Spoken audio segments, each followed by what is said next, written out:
हर हर महादेव।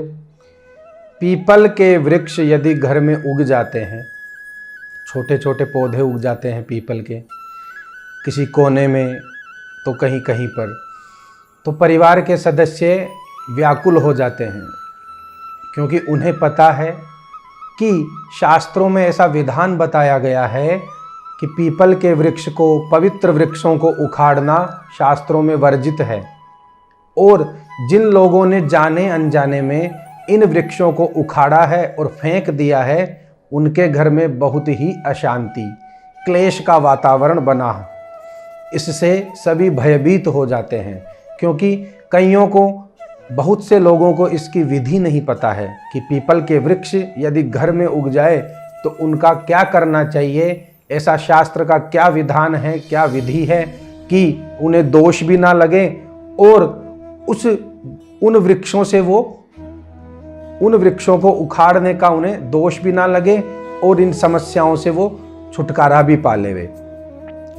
देखिए, पद्म पुराण में इन वृक्षों का वर्णन है। ऐसे कई पवित्र वृक्ष हैं जिनको उखाड़ने पर जो दोष लगता है वो ऐसा दोष है कि स्वयं यमराज भी उस दोष को क्षमा नहीं करते हैं। स्वयं यमराज, धर्मराज और भगवान विष्णु कहते हैं कि पीपल के वृक्ष को यदि कोई उखाड़ कर फेंक देता है, उसकी टहनियों को काटता है या पीपल के वृक्ष को नुकसान पहुंचाता है, उनको हम कभी क्षमा नहीं करते हैं। इतना बड़ा पाप बताया गया है। तो ये भय सभी को बना रहता है कि ऐसा दोष हमसे कभी ना बन पाए और वह व्याकुल होते रहते हैं, भयाक्रांत होते रहते हैं। इसलिए इसका एक विधान है जो शास्त्रों से ही लिया गया है और मैं आपको शास्त्र सम्मत ही विधि बताऊंगा, ताकि आपको ये दोष कभी ना लगे और आपका जो भय है वो भी दूर हो जाए। इस वीडियो को बताऊंगा मैं। इसके पहले समझ लेवें कि क्या है और कैसे हैं और क्यों हैं, क्योंकि ये प्रश्न ऐसे हैं जो सभी के मस्तिष्क में घूमते रहते हैं। इस वीडियो को पूरा देखना है, आपको स्किप नहीं करना है, क्योंकि महत्वपूर्ण जानकारियां हैं। ये पसंद आए तो आपको सब्सक्राइब भी करना है, कमेंट भी करना है और सभी को शेयर भी करना है, ताकि ये महत्वपूर्ण जानकारी सभी के पास पहुंच जाए। देखो, ये प्रकृति है, इसमें किसी का दोष नहीं है। पेड़ पौधे हैं, कहीं भी उग सकते हैं, कहीं भी उग जाते हैं। मकान हो, बंजर भूमि हो, खेत हो, खलियान हो, ये पेड़ पौधे कहीं भी उग सकते हैं, ये स्वतंत्र हैं। किंतु इन वृक्षों की रक्षा करना मनुष्य का सर्वप्रथम धर्म है। ये कर्तव्य है हमारा कि इन पवित्र वृक्षों की हमें रक्षा करनी चाहिए, क्योंकि पर्यावरण में इनका बहुत ही महत्वपूर्ण योगदान है। शुद्ध हवा, ताजी हवा, वर्षा इत्यादि को यही वृक्ष या पेड़ पौधे जो पवित्र हैं और जो बड़े बड़े हैं, विशालकाय हैं, यही वर्षा इत्यादि का मौसम बनाते हैं और वर्षा करने में यही महत्वपूर्ण योग्यता निभाते हैं, उपयोगिता निभाते हैं। अध्यात्म या शास्त्र के प्रमाणों को मानना ही प्रकृति की रक्षा होती है। ये बात सभी जानते हैं कि पीपल में भगवान विष्णु का निवास होता है। पीपल और बहुत से ऐसे पेड़ पौधे हैं जिनमें पवित्र ऊर्जाएं और सकारात्मक ऊर्जाएं निवास करती है, जैसे कि आंवला, आम का वृक्ष, बिल्व पत्र का वृक्ष और गूलर, जामुन, रुद्राक्ष इत्यादि, अशोक, तुलसी के पौधा, पलाश आदि ऐसे वृक्ष हैं जो पर्यावरण के लिए अत्यंत महत्वपूर्ण है और हमारे लिए भी अत्यंत महत्वपूर्ण है, क्योंकि पर्यावरण ही हमारे लिए अत्यंत महत्वपूर्ण है। इसलिए इन वृक्षों को भी अत्यंत महत्वपूर्ण बताया गया है। आइए जानते हैं कि इनकी काष्ठ क्या हम प्रयोग में ले सकते हैं, इनकी काष्ठ क्या हम प्रयोग में ले सकते हैं। देखिए, इन वृक्षों की यानी पीपल के वृक्ष की आप काष्ठ हवन में ले सकते हैं, लकड़ी हवन में ले सकते हैं, किंतु सूखी हुई होनी चाहिए, या स्वतः ही वृक्ष ने उसको गिरा दी हो ऐसी लकड़ी को आप हवन के योग्य समझ सकते हैं। आइए आगे चलते हैं, ताकि आपको मैं विधि विधान से अच्छे से बता सकता हूँ या अच्छे से बता सकूँ, आप समझ जाइएगा। जाने अनजाने में यदि आपने वृक्ष उखाड़ दिया है पीपल का या इस प्रकार के पवित्र वृक्षों को आपने घर में से उखाड़ दिया हो, तो आपको बहुत ही बड़ा दोष लगेगा। गौ हत्या से भी ज़्यादा दोष आपको पीपल का वृक्ष उखाड़ने में लगता है, ऐसा भगवान विष्णु यमराज धर्मराज स्वयं कहते हैं।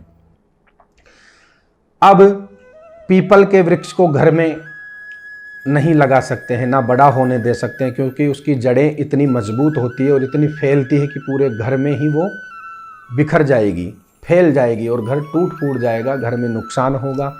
पीपल के वृक्ष पर या इन वृक्षों पर कीड़े मकोड़े, क्योंकि ये छायादार वृक्ष होते हैं और अच्छे वृक्ष होते हैं और शुद्ध वृक्ष होते हैं, इसलिए पशु पक्षी इनका ही आश्रय लेते हैं। इसलिए ऐसे वृक्षों को शास्त्रों में या वास्तु शास्त्र के अनुसार घर में लगाना निषेध बताया गया है, घर में लगाना अशुभ बताया गया है। लेकिन वृक्ष अशुभ नहीं है, ये शुभ है। आप इन वृक्षों को इस विधि से घर के बाहर भी लगा सकते हैं, घर से कुछ दूर लगा सकते हैं, ऐसी दिशाएं होती है, आप मुझसे पूछ सकते हैं। किंतु आप पहले ये जान लें कि क्या विधि है, क्या विधान है इसका। सावधान होकर सुनिए। घर में जो पीपल के वृक्ष उग जाते हैं उनका विधि और प्रायश्चित मैं आपको इस वीडियो के माध्यम से बताता हूँ। देखिए, वृक्ष छेदन का और वृक्ष उखाड़ने का भी मुहूर्त होता है। पंडित जी से, प्रबुद्ध पंडित जी से शुभ मुहूर्त निकलवाएं, क्योंकि ये नक्षत्रों के अनुसार मुहूर्त निकाला जाता है। नक्षत्र के अनुसार मुहूर्त निकलवाने के बाद में पंडित जी को निमंत्रण देवें कि हमारे मकान में एक पवित्र वृक्ष उग आया है, उसे आप कृपा करके विधि विधान से ध्यान रखकर उसको वहाँ से उखड़वा कर कहीं अन्य स्थान पर उसको लगवा दीजिए। इसकी विधि यदि आपको पंडित जी महाराज पता नहीं हो तो आप स्पष्ट मना कर दीजिएगा, या आप कहीं से ज्ञात कर लीजिए। जो शास्त्रोक्त विधि है उसी से ऐसा संपन्न करवाइए। सबसे पहले वृक्ष की पूजन की जाती है। वृक्ष छोटा हो, बड़ा हो, पौधा हो, किसी भी रूप में उसकी पूजन की जाती है। इसका मंत्र है ओखदयः समवदन्त, ये वेद मंत्र है, या ओखदीहि प्रतिमोदध्वम्। इस मंत्र से वृक्ष को पूजा जाए, उसको सींचा जाए, उसको शुद्ध किया जाए, पवित्र किया जाए। उसके बाद में गंध धूप दीप नैवेद्य पुष्प इत्यादि से पूजन करें।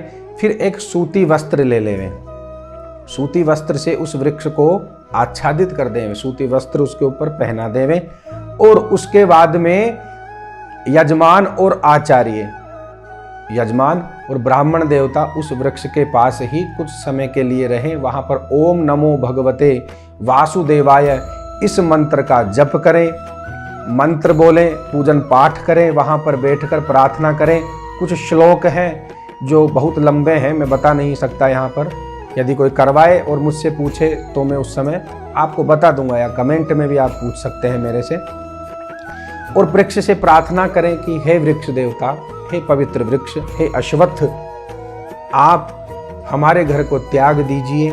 हम आपको विधि विधान से यहाँ से लेकर कहीं अन्यत्र स्थान देने की चेष्टा कर रहे हैं, आप हमें क्षमा करें। हम गृहस्थ हैं, हमारा परिवार है, हमारा मकान है, हमें क्षमा करें। हम आपको अन्यत्र स्थान देने की चेष्टा कर रहे हैं। और वहाँ पर एक दिन कम से कम उस वृक्ष को पूजना चाहिए, वहाँ पर जप होना चाहिए।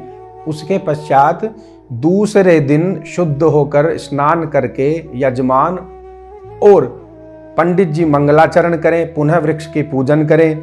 और गोलाई में उस वृक्ष को खोदना, उस वृक्ष की जड़ को नुकसान ना हो, उस पौधे की जड़ को नुकसान ना हो, गोलाई में खोदना है। लेकिन इस गोलाई की खोदने की भी एक दिशा होती है। पूर्व दिशा से लेके उत्तर दिशा की ओर प्रदक्षिणा क्रम में परिक्रमा के रूप में धीरे धीरे खोदना शुरू करें। ध्यान रहे जड़ को नुकसान ना हो, 1 हाथ तक का आपको खोदना है। उसके बाद में खोद कर वृक्ष को सुरक्षित लेकर, पौधे को सुरक्षित लेकर, आपने जो नियत स्थान चुना है जहाँ पर वृक्ष को रोपण करना है, जहाँ लगाना है, वहाँ पर व्यवस्था करें पहले से ही। वहाँ जाकर धूमधाम से जाएं या फिर मंगलाचरण करें, ओम नमो भगवते वासुदेवाय, या भगवान के नाम संकीर्तन करके वृक्ष को वहाँ रोप कर उसकी व्यवस्था करें, वो सुरक्षित रहे। ऐसी व्यवस्था करके प्रणाम करके अपने घर को वापस आ जाएं और नित्य ही या कभी कभी उस वृक्ष को सुरक्षित करने की व्यवस्था करें, सींचें और नित्य ही प्रार्थना करके आएं। ये विधि आप करें, आपको कोई दोष नहीं लगेगा। ये शास्त्र सम्मत हैं और ऋषि मुनियों के द्वारा ये बनाए हुए सूत्र हैं। इन्हीं का आप अनुसरण करें।